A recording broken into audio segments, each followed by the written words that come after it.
Illustration.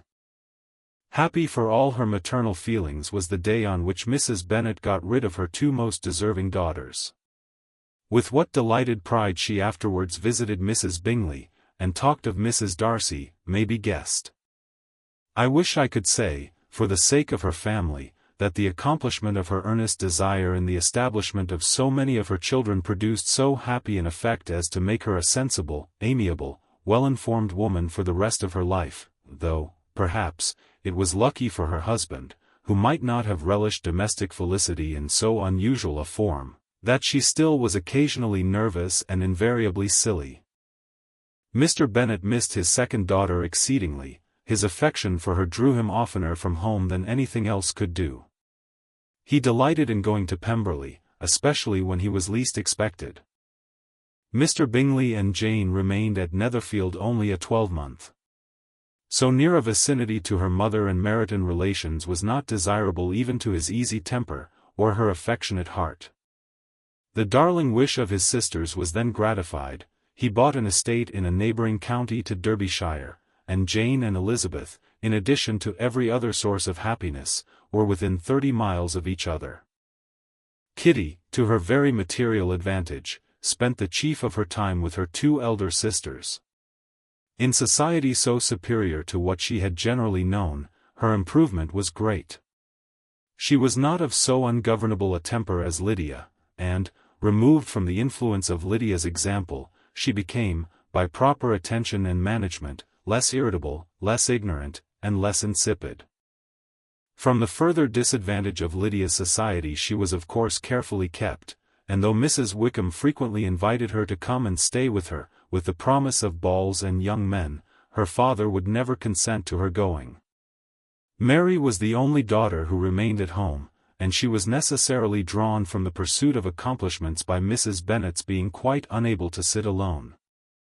Mary was obliged to mix more with the world, but she could still moralize over every morning visit, and as she was no longer mortified by comparisons between her sister's beauty and her own, it was suspected by her father that she submitted to the change without much reluctance.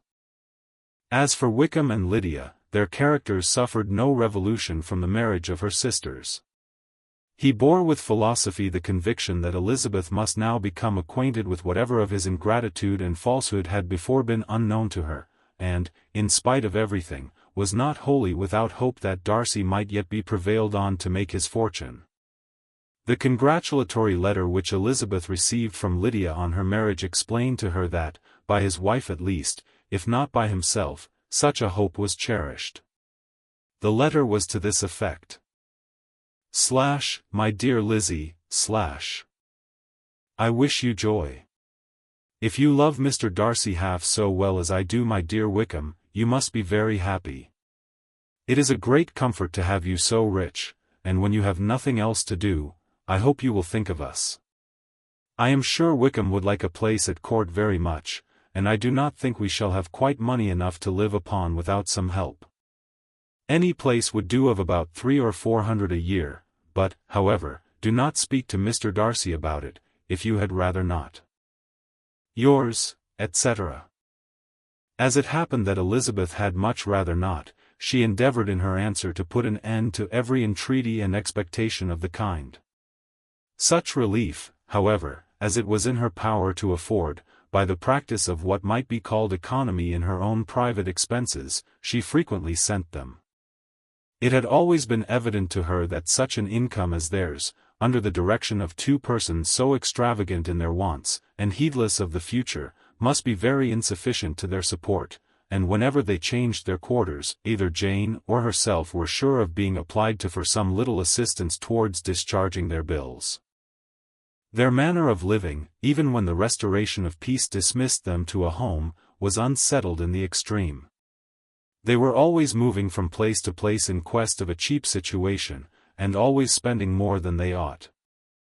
His affection for her soon sunk into indifference. Hers lasted a little longer, and, in spite of her youth and her manners, she retained all the claims to reputation which her marriage had given her.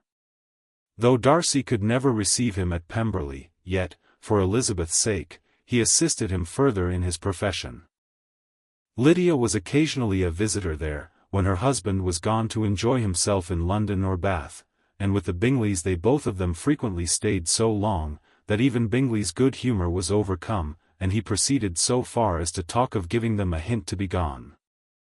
Miss Bingley was very deeply mortified by Darcy's marriage, but as she thought it advisable to retain the right of visiting at Pemberley, she dropped all her resentment, was fonder than ever of Georgiana, almost as attentive to Darcy as heretofore, and paid off every arrear of civility to Elizabeth. Pemberley was now Georgiana's home, and the attachment of the sisters was exactly what Darcy had hoped to see. They were able to love each other, even as well as they intended. Georgiana had the highest opinion in the world of Elizabeth, though at first she often listened with an astonishment bordering on alarm at her lively, sportive manner of talking to her brother. He, who had always inspired in herself a respect which almost overcame her affection, she now saw the object of open pleasantry. Her mind received knowledge which had never before fallen in her way. By Elizabeth's instructions she began to comprehend that a woman may take liberties with her husband, which a brother will not always allow in a sister more than 10 years younger than himself. Lady Catherine was extremely indignant on the marriage of her nephew, and as she gave way to all the genuine frankness of her character, in her reply to the letter which announced its arrangement, she sent him language so very abusive, especially of Elizabeth, that for some time all intercourse was at an end.